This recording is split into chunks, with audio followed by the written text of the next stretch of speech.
Hey Georgetown, it's Sam. Tonight my friends and I were having a little cook-off, a pasta competition, and we're gonna create a dessert as well. Cooking is one of the things that reminds me of home. On campus, cooking is one way that I can connect with home and deal with any kind of homesickness. Also, it's a great way to bond over friends and have a good meal. So tonight I'll be making a pasta carbonara, which is kind of like a bacon, egg, and cheese pasta dish. It's really simple to make, so it's great for college students. And if I'm lucky, if I can make it work, I'm gonna try to make some homemade noodles with it. And then for dessert, I'll be making a chocolate mousse to hopefully wow over my judges. So we'll see how it goes. Stick around. Got pasta cooking. My chocolate's basically melted now. Ready for the mousse. How we feeling, Lee? I'm crushing it already. All right. Where are you, Matt? What are you crushing? I'm Garlic? cutting garlic. Okay, interesting.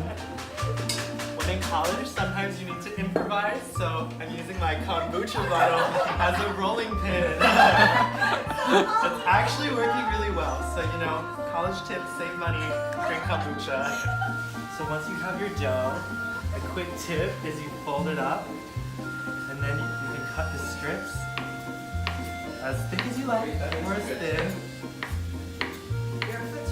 And then, poof, noodles. Let's see what Lee got. Ooh, ah. These are the finished products. We have a lovely long penne, a spaghetti with tomato, turkey sauce, and onions, and a homemade pasta carbonara. We shall see who reigns supreme. Bon appetit, everyone. We just finished our pasta dinner. Now we're into our round of deliberation. But to get us through this intense process, we have some chocolate mousse to finish it off. Aditi's food was the best. Yeah, Aditi's was the best. Yeah.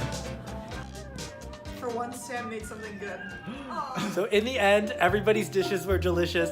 It was great just to chat around a plate of pasta. I think that my dishes perhaps were the most work intensive, but everyone won just because we had the opportunity to get together and have a great meal. So you see, college cooking is not as daunting as it may seem. While you may have to overcome some challenges and lack of supplies, part of the fun is the creative solutions that you come up with along the way. So I hope you enjoyed, and I'll see you next time. Bye.